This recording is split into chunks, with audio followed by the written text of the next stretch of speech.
Islam itu damai. Mereka bikin cara, mereka bikin ulang. Karena memang sudah digariskan, mereka itu tidak suka kalau kalian mendapatkan kebaikan. Kebaikan itu kan berupa rahmat Allah kan. Kebaikan itu bisa berupa rezeki yang banyak, melimpahnya rezeki, bisa melimpahnya kedamaian, bisa harmonis dengan sesama manusia. Itu mereka tidak suka. Nah, ini ayat untuk memotivasi kita bahwa kita ini harus mempertahankan kebaikan yang Allah berikan kepada kita. Jadi kalau melihat sejarah Nabi itu, bagaimana sahabat itu satu komando, bisa wujud, bisa rukun. Arab itu kan bersuku-suku, dan seluruh suku di Arab itu suku yang suka berperang, merampok, penyelesaian persoalannya dengan membunuh, itu terbiasa. Ketika Nabi Muhammad menjadi seorang pimpinan, bayangkan ada satu episode Nabi Muhammad menaklukkan kota Mekah, namanya Futuh Mekah. Jadi Nabi membawa pasukan 12.000 dari Madinah menaklukkan kota Mekah. Orang Mekah langsung kejar semua, takut semua. Nabi Muhammad yang tadinya mereka rendahkan, mereka hina, mereka sepelekan, ujung-ujung membawa pasukan 12.000. Bayangkan, idza jaa nasrullahi wal fath wa ra'aitan nasa yadkhulun. Bayangkan Nabi Muhammad datang, kemudian orang Arab karena saking takutnya semuanya berbondong-bondong masuk Islam. Aku aja berbondong-bondong. Jadi Nabi Muhammad berhasil menyatukan kelompok-kelompok di Arab, suku-suku di Arab yang tadinya suka berperang, menaklukkan kota Mekah tanpa satu pun darah menetes.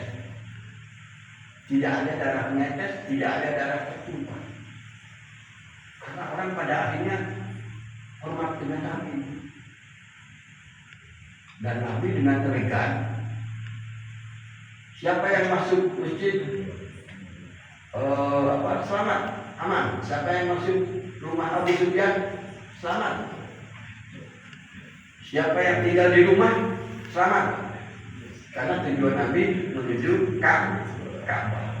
Jadi orang menyelamatkan diri masing-masing. Ada yang masuk rumah Abu Sufyan, ada yang masih di Haram, ada yang di rumah, selamat. Nah, sejak saat itulah secara resmi Nabi Muhammad menjadi pimpinan seluruh Jazirah Arab. Nah, tadi dibilang bahwa Nabi Muhammad itu dari redaksi yang dipilih itu kata-kata undurna wasma'u itu menunjukkan Nabi Muhammad itu seorang pimpinan, bukan hanya sebagai Jadi ini Al-Quran tidak bermaksud kalian menyalahkan Ahlul Kitab orang musyrik, karena memang mereka orang musyrik, orang kafir. Tidak mungkin mereka rela dengan orang-orang beriman. Tetapi maksudnya bagaimana kita mempertahankan kebaikan yang tidak Allah berikan kepada kita. Negeri yang kaya raya itu negeri mana? Pasti negeri orang-orang beriman. Yang punya miliar Arab, yang punya emas berlian Afrika Muslim. Coba, berarti kan mereka orang-orang beriman itu sudah Allah melimpahkan kebaikan banyak, coba. Sudah banyak diberi kebaikan. Maka kewajiban kita orang beriman itu mempertahankan kebaikan yang sudah Allah berikan kepada kita. Itu maksudnya. Jangan suka sedikit-sedikit menyalahkan orang lain untuk menutupi kelemahan kita. Kan penyakitnya kan itu. Kita ini sudah banyak mendapatkan kebaikan dari Allah, tapi tidak mau bersyukur. Cara bersyukur apa? Mempertahankan.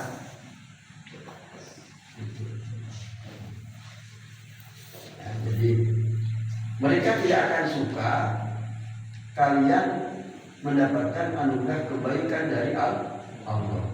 Wallahu yahtassu bi rahmatihi man yasha. Padahal Allah itu secara khusus memberikan rahmat kepada orang-orang yang dikehendakinya. Terserah Allah mau memilih siapa, mau memberikan kepada siapa kebaikannya, kan terserah Allah. Maka maklumnya juga dari ayat ini bahwa kalau ada orang-orang lain yang mendapatkan kebaikan dari Allah, jangan kemudian kita juga membenci. Paham ya?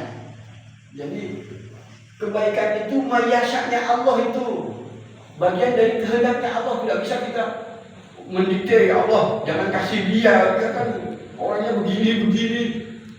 Masa dikasih kebaikan, nah, ternyata Allah berikan ke dia, apa enggak loro hati, ya kan? Jadi kalau ada tetangga, ada saudara yang mendapatkan kebaikan, lebih baik kita bersyukur alhamdulillah. Alhamdulillah. Duit tonggo kok pemain apik, gitu. Yo kapan-kapan sonjile ibu kondangan. Kan ada lebih baik itu. Punya tangga, punya kulkas besar, yo, alhamdulillah kulkasnya besar. Gue nitip es bulan puasa. Jadi jangan kemudian gara-gara kebaikan yang tidak kita terima tapi Allah berikan ke orang lain menjadikan hati kita hasud. Kita yang sakit, kita yang beli ya. Tetangga yang beli mobil, kita yang sakit. Kadang di antara saudara juga begitu. Di antara saudara punya adik, kok ponakan-ponakanku malah pinter-pinter, mana aku kok budu-budu bapaknya. Terus hasud terhadap saudaranya yang punya anaknya pinter-pinter, kan? Itu biasanya Allah. Bisa jadi anak kita mungkin tidak terlalu pintar tapi lebih sukses, kan bisa. Lebih baik kita itu mendekatkan diri kepada Allah. Disyukuri saja, ya Allah, aku tidak tahu rahasiamu, tapi seluruhnya akan aku rumah, akan aku syukuri. Tidak tahu masa depan kita.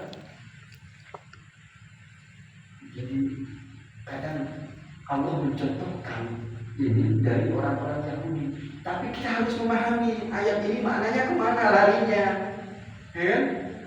Ayat ini larinya sebenarnya untuk introspeksi kita bahwa jangan juga kita seperti mereka membenci orang lain gara-gara Allah berikan kebaikan kepadanya. Gitu.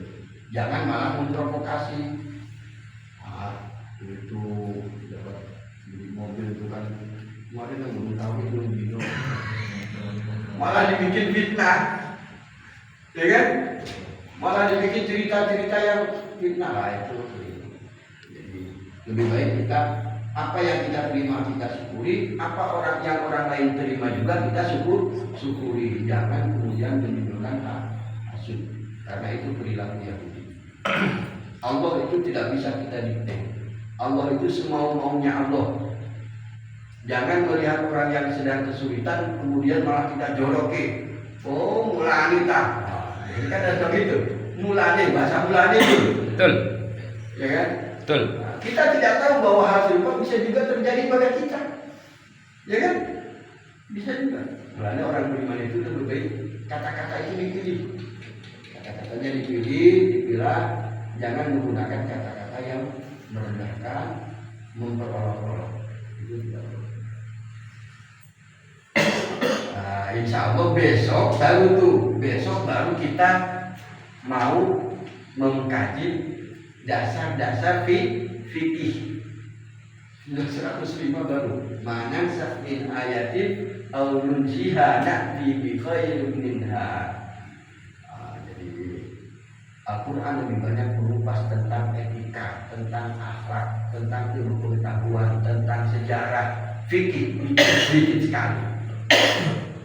Bahkan ada yang bilang paling cuma 100 ayat, nggak sampai 100 ayat dan bicara fikih. Tetapi yang paling banyak kita gegeran, tertekan gara-gara fikih.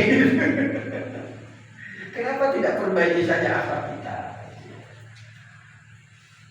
Wallahul muwaffiq ila aqwamit thoriq. Wassalamualaikum warahmatullahi wabarakatuh. Waalaikumsalam.